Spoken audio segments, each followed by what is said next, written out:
This is the Flavor of Leadership podcast. I am your host, Clint Hoops.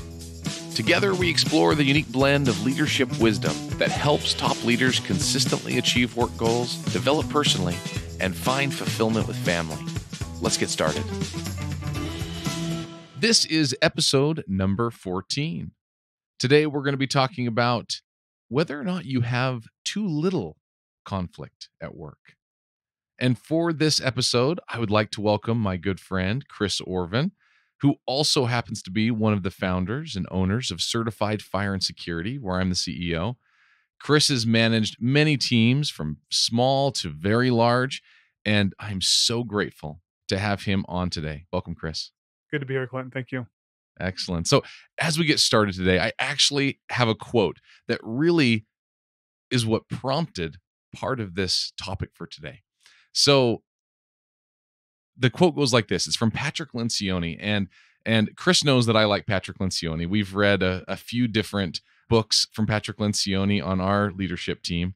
And this quote is from the book The Advantage from Patrick Lencioni. And it says, "The fear of conflict is almost always a sign of problems." And I've loved that quote ever since I first heard it. And, that's why I wanted our topic today to center around whether or not we have enough conflict in our teams at work.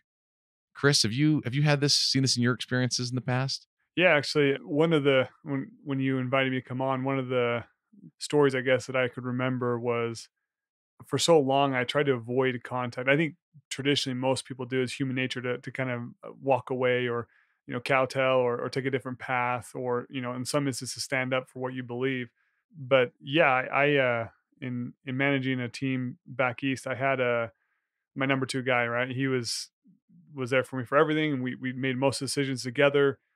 In avoiding conflict was for me at the time was a big deal for me. I didn't want to create contention, and so a lot of my decision making was either I would make it on my own. I would say, come back to him and say, hey, this is a decision I made. Or on a lot of things where it didn't really matter to me, I felt like, well, just let him have it. But yeah, one of the instances where I really realized that conflict was healthy and was good was when I went to him one day and I said, hey, I have this idea and this is what I wanted to do. And instead of saying anything, he just said, okay. And for me, Didn't push back, didn't start having a conversation. He literally just said, all right. And you're like, okay, something immediately doesn't red seem right. flags went up, and I didn't say anything, of course. It's just, well, maybe he was thinking the same thing, but I could tell something was different. And lo and behold, he was on his way out. And it was devastating for me because, again, we built all of our everything, structure, comp plan, incentives. Everything was built around our group, our little group. And at the time we were managing well over 100 sales reps and technicians and back office. And so again, it was pretty devastating for me. But what it made me realize, and the lesson that I learned was, it is a huge indicator of where people are at. If they're engaged in what they're doing, if they believe in what they're doing, there's going to arise conflict. And the moment that you don't have conflict, it's a scary moment. And I've realized that, with that experience, that's the lesson that I learned. You use the word engagement, and it is interesting. It's really hard if someone doesn't push back in some way. It really makes you start doubting, okay, how engaged are they really? How could you not have a question about something as important as probably what you were talking about, right? You're thinking, how come he's not pushing back at this point? And so that's a big one. That's a big one. So in that case, it sounds like, he was engaged in a lot of things, but he was your number two guy, right?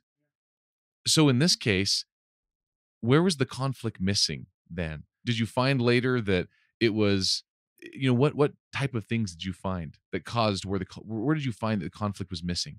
Well, obviously, it's extenuating circumstance. I feel like, there's some other things, other outside influences that was causing him to want to leave. But ultimately, I guess I don't share that story to say we didn't have a healthy enough amount of conflict, more that I just recognize that. But, looking back, I feel like, obviously we all grow, we all become better. And that was 8 years ago.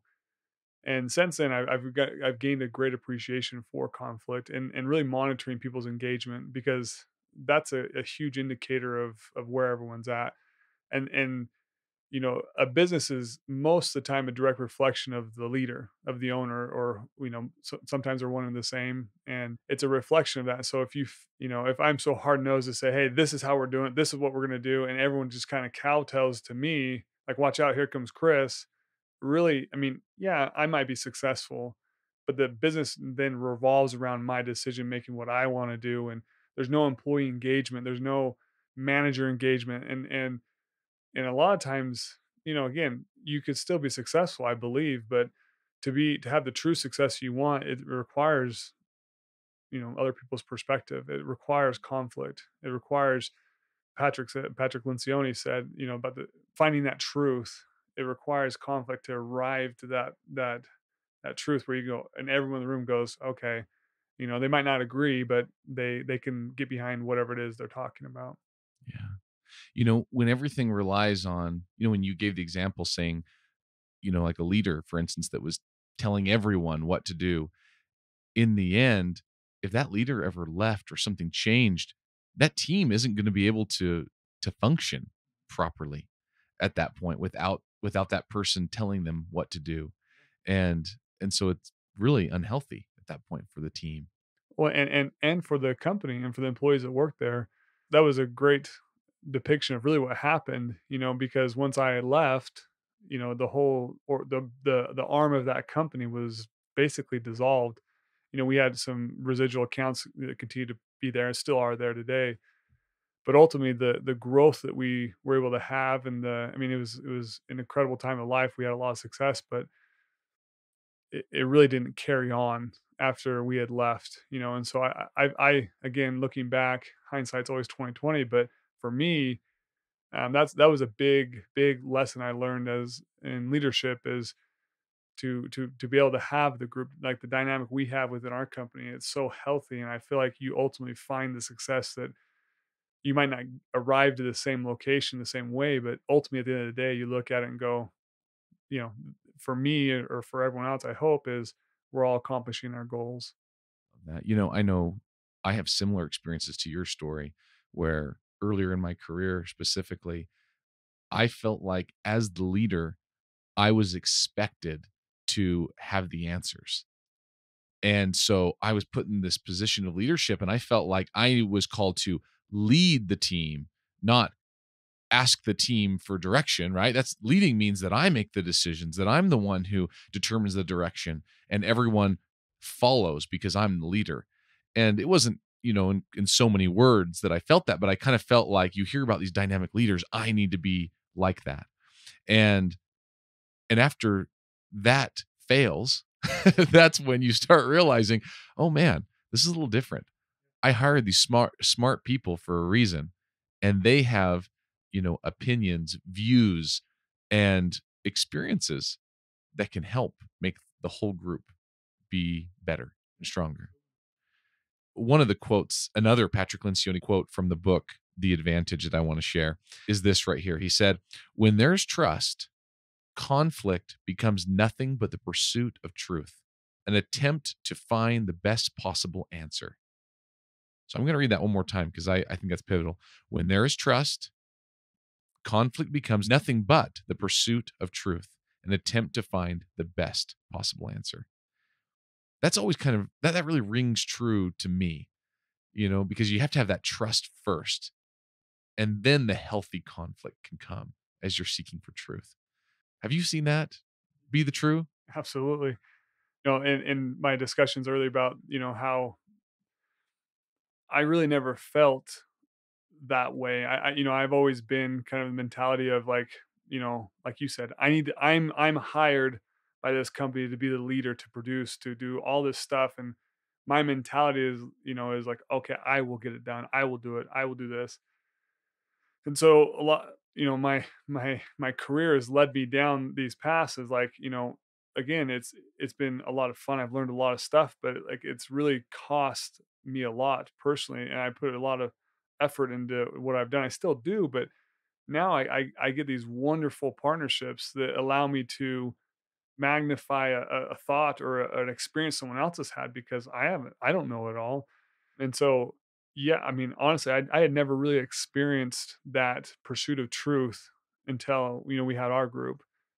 And again, I'm so thankful for our group because a lot of times, I mean, and just so everyone knows is, Clint and I, we kind of sit at opposite ends of the spectrum. We've known each other for years and years. We played football together. We've known each other for a long time. But inside of a work environment, again, there's no right or, well, there is wrong ways to lead a business, but there's multiple right ways, and we sit on the opposite end of the spectrum. And so it's important for everyone to know that because when we come down to a decision, and it's usually a pivotal directional move, and asking questions that kind of hurt, and really when you talk about trust, like it is so vital that that trust exists within the group because if I come in the room and say, hey Clint, I don't agree with this and I don't agree with that, and if Clint doesn't know my motives or doesn't trust who I am or that trust I really care about the company, he gets really defensive, and so does anyone else in the room in that position. But only when there's that trust within that group and your everyone's barriers are knocked down, everyone's vulnerable, and everyone's having these really honest conversations that need to be had, only then can you explore truth. And it causes, I mean, conflict, it's has got a really negative connotation, which some conflict is bad. But in light of the trust that you have in a group, that conflict is so vital. It is mission critical in any business because it allows you to be vulnerable, to ask the questions that need to be asked, to not be ignorant in your direction of your company, but rather to have informed decisions. And like you said, it's like, I mean, I feel like the dumbest guy in the room every time we meet. And it's like I listen to all these perspectives and these experiences that people have had. And I'm like, if it wasn't for so and so, we never would have made this decision or arrived at this conclusion. So how grateful I am for that to even be a part of the group. And I only hope that I contribute the same with my experiences. And so again, I feel like we are on opposite ends of the spectrum, but the direction of the company, we that's one thing that no matter what, we can agree upon. We can agree upon positive movement forward, and that's what we do. And so, to answer your question in a very long roundabout way, is I never really experienced that before our group, and I think that now that I have, it's kind of it's crazy that I hadn't before because it's so vital to me. I look forward to conflict, as silly as that sounds. I look forward to our meetings where it's like, yeah, this is going to get heavy. This is going to get intense. But I look forward to those because the gravity of the conflict really tells me the potential that is behind that conflict, the potential of the decision that's behind that. And so the more that it hurts for everyone else to talk about it, tells me it's either one, a bigger issue that we haven't addressed, or two, it's a roadblock for a awesome potential for whatever it is we're pursuing. So I love it. Yeah, because it's crazy. When you talk about that conflict, and I start having these conversations, these discussions pop up in my head, and with our specific group, and I just think, wow, without having open-minded people that you trust, it does go the other direction so quickly. So I think that's something to remember, just like you said, the type of conflict we're looking for. We're not looking for conflict's sake, just to be, like people say they want to be the devil's advocate. And sometimes that's helpful. But some people try to be the devil's advocate just because. And it depends on the topic. And so we're not saying that you need to disagree on every topic or have this great amount of conflict on everything. But when it counts, make sure the conflict is there. And how do you know when it counts? You know. Because they're the things that make the big difference in the whole direction of the organization, right? one, I think to illustrate that point, Clint, is I can't remember, it was a few months ago, and I was exhausted just from being. I felt like I was a stick in the mud. I felt like I was a guy saying, "Hey, you know, this is stupid." I mean, in a very, but honestly, like nobody wants to be. I mean, I shouldn't say nobody because I'm sure there's a lot of people out there that love conflict, bad conflict. But I'm not that guy. Like I said earlier, I hate conflict. I really do. But when I'm passionate about something, I just don't let it go. And until we have fully vetted everything, and then at the end of that, okay, yeah, I agree. Let's move on as a unified front. But it takes that vetting to get to that, for me, to get to that conclusion where I feel comfortable about going a different direction that I had previously wanted. And so And that's a tough place to get. it is. Like, that's hard. It's exhausting. It is. And I don't remember the specific circumstances, but I do remember feeling like, it was over several days. And I remember going in, for the third time to meet.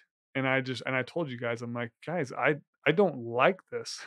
I don't want to be this, devil's advocate, like you said. I want to say, hey, everything sounds good. Let's go, but this is really what my experiences and what I have done in my life. And again, I don't know everything, but I am a product of my environment, what I've become.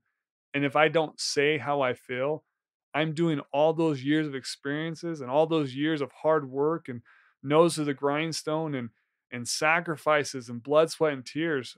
I'm literally throwing that all away because I want to be a part of the cool group, if you will, or I don't want to be confrontational to you guys. Patrick Lencioni, once again, I'm quoting him now 3 times in the episode today, but he calls that artificial harmony. And I think we've called it that sometimes in our group. We've said, okay, is this artificial harmony or is this real? Because if it's not real, we don't want it. And it's funny is that you feel it's crazy. And again, if I can go back and talk to myself 7 years from now, I would have thought I was crazy to say, oh, you can just feel it. Like when someone comes in and concedes, not really vetting the process, it says, you know what, guys, all right, let's do it. Everyone feels that. It's such a distinct feeling where it's like, no, you just gave in. You're holding something back. You're holding something back and you don't want to. So what is it? And again, if it's something stupid like, hey, where do you guys want to lunch today? Obviously that doesn't require conflict to figure that out. And there comes a moment when you need to be tolerant of your partners. You need to concede when you need to concede, and it's okay. But in stuff where, monumental or it's pivotal and it's important for you, it's important that you share your experiences in a vulnerable way where you can have an open discussion and say, guys, you know what? At the end of the day, I'm the team player, but this is how I feel. And to have those discussions is so healthy for a company. And I look at, I got a lot of friends that, are own or founded companies and they're the only guy, they're the owner, 100% owner. And I admire them for what they've been able to create because obviously their leadership or direction has taken them to that point. I look at that situation, I'm going, man, that would be, for me, I find so much joy in a partnership. I find so much joy in that conflict of like figuring it out because nobody wants to be the lone guy making the decision. No one wants to stand up and say, this is what we're doing. And lo and behold, it's wrong. Or, everyone's always questioned, hey, was that the right decision? So with this group or with this process we have, it's so awesome. Like I go to bed at night, even though it might have been confrontational or I might not agree, at the end of the day, I feel great about the decision that was made and I support it. And as soon as we walk out that door, after we made a decision, whether it was a vote or whatever it was, nobody knows the difference. Everyone would think that that was my full-fledged direction that I want to go to begin with. So again, it's such an awesome experience. And I again, I feel bad for some of the friends that, might not have that experience because I think everybody yearns for that, like, hey, the critic, right? Everyone yearns for that. Hey, you're doing this wrong or you're doing this right. And so it's a great way, if you're in a group, it's a great way to really start to vet and to get directional changes within your company or with whatever it is you're doing. Yeah, it's a lot easier to take criticism or have someone criticize your idea when it's someone like a parent or a sibling or somebody that you know has unconditional love for you. And so they can put their arm around you and they can say, "Look, I don't see this the same way. You might be off track."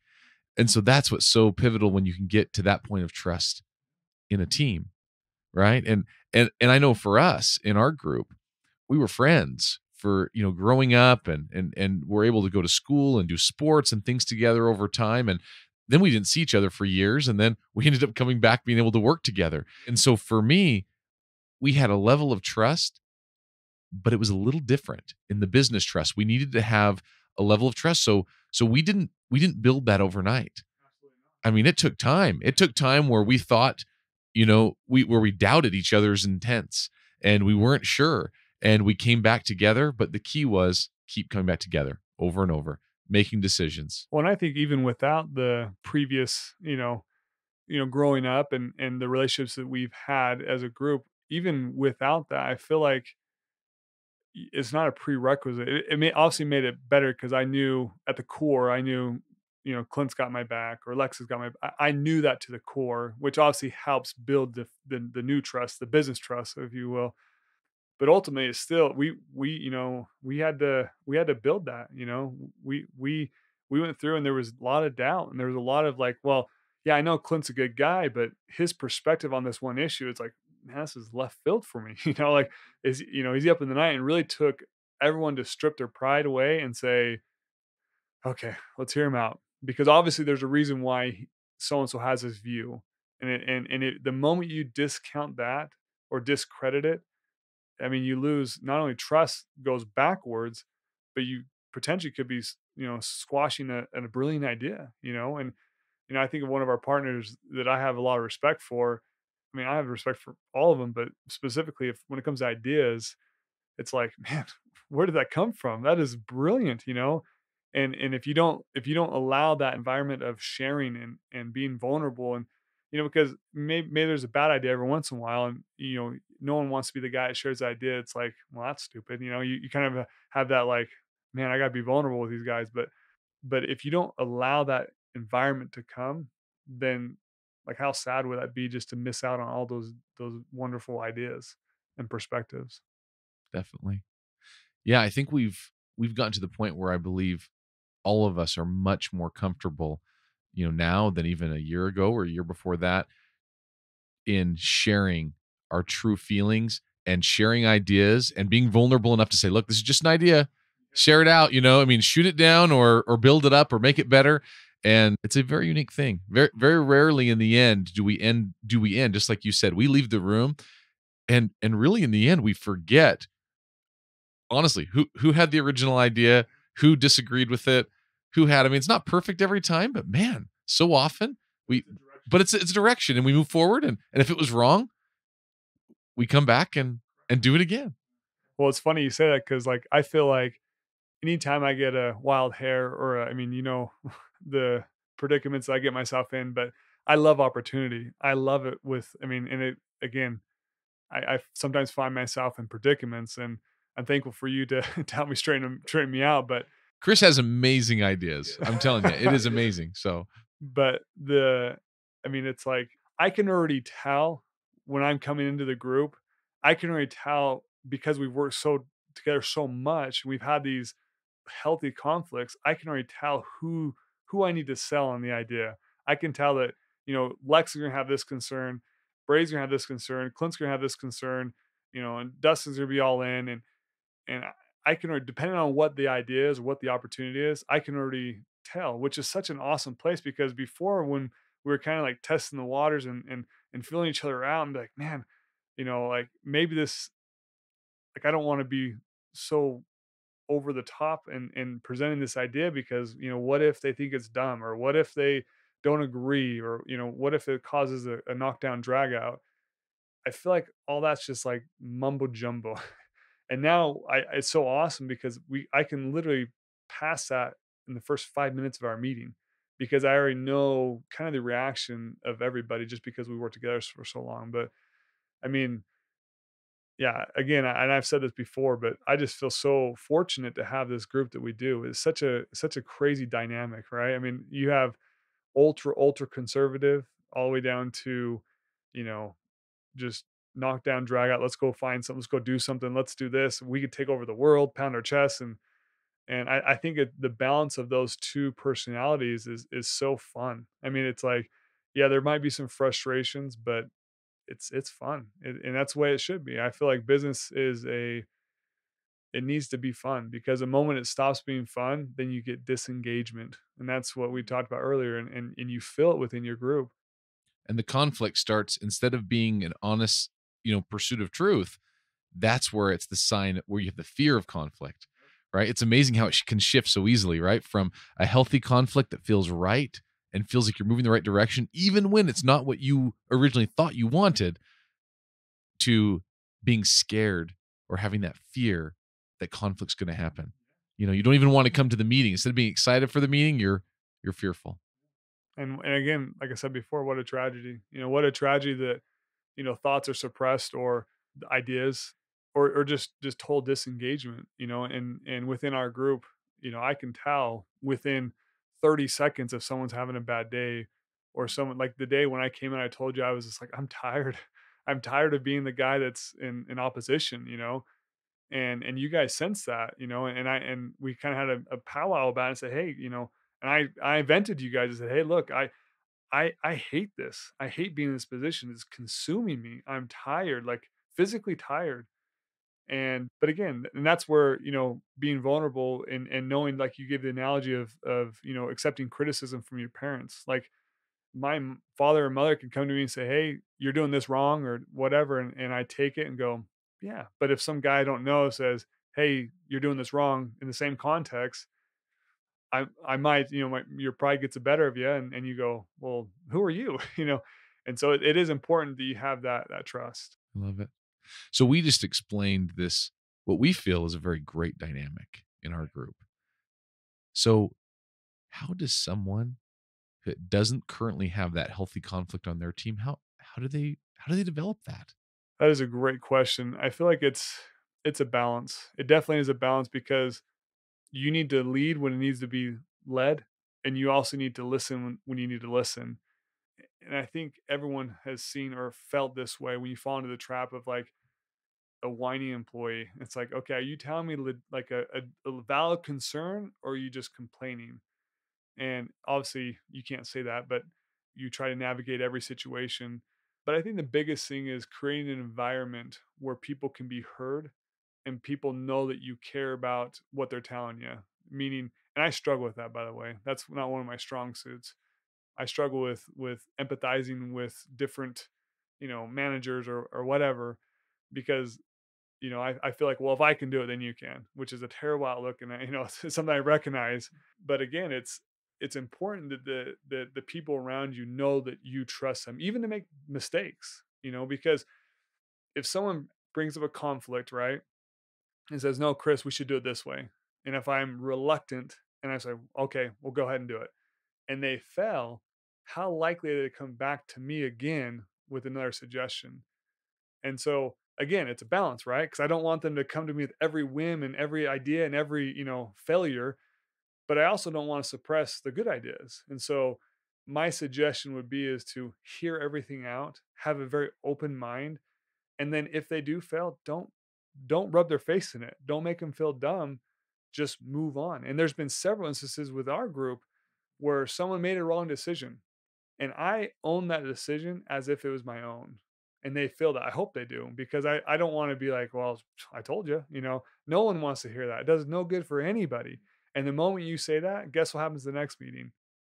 They don't want to talk about it. They don't want to bring up their ideas. They don't want to give their opinions. They don't want to have a conflict. So it's important that when you have these conflicts, healthy conflict, that whatever the ending result is you own it as if it was your own decision, and people appreciate that. It's like, Don't look for those I told you so's, right? Because that gets nowhere. If you're searching for those, because I mean, we all know those people, and you might be one of those people listening, where you're just waiting for that chance to point out that you were right and they were wrong. If you have this healthy conflict and you come with a decision together, then be okay with it. it's not you were wrong, it's we were wrong, and And wrong is all relative too. yeah, I mean, or even if you're the guy that was wrong, like you need to own it as well. I mean, again, there's probably a whole nother podcast series, but ownership of situation is so vital within a group to build that trust, to be vulnerable.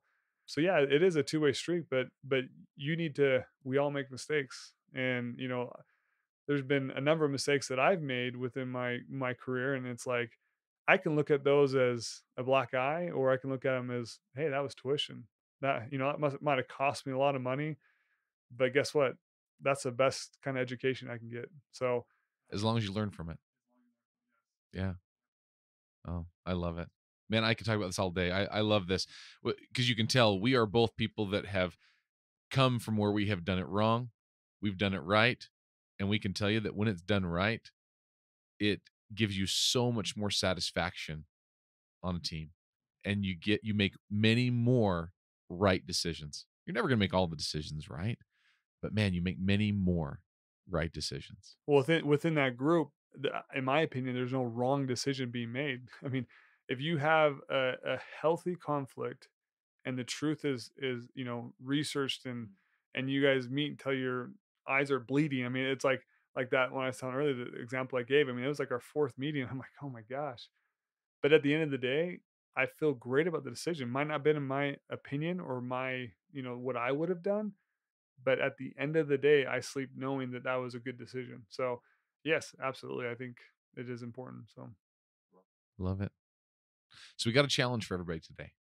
We want to make sure that you go back to your teams and do the same thing. Identify that one item, and you know what that is. I mean, it's probably been plaguing you already, or it's been a part of your discussions. And identify that one item that needs this healthy conflict right now with your team and address it openly and begin developing the trust that's required to be vulnerable in this way. It is tough as a leader to be vulnerable in that way. But if you are and you'll accept that help from the people on your team, you'll make much better decisions. And if you haven't been doing it in the past and you start doing it now, it's going to take a little time for people to get used to it. you're gonna catch them off guard. They're gonna be like, "Well, why are you asking me?" Do you really want to know? They're gonna think their job's in jeopardy. No, yeah, it does take a little bit to create that environment, but like you said, the challenge, and everybody knows there is conflict riddled throughout every business. I don't care how good it's ran. There's conflict everywhere. It's just whether or not you choose to accept it, to sweep it under the rug or address it. And so yeah, the challenge I think is a healthy one, and not to be a stick in the mud to be a stick in the mud, but truly find a conflict that would be a directional or something you feel passionate about, and have an open dialogue and listen to the people around you. Listen to the people on your team that you trust, because they'll return that favor. I love it. Seek for truth. Don't seek to be the hero leader that makes the right decision, right? And you'll make more of those right decisions. I love it. I love it. Well, wonderful topic. Chris, thank you so much for joining us today. We hope to have you on again in the future. Awesome. Love to be here. Thanks, Clint. Thank you. And everybody else out there, we'll see you next week.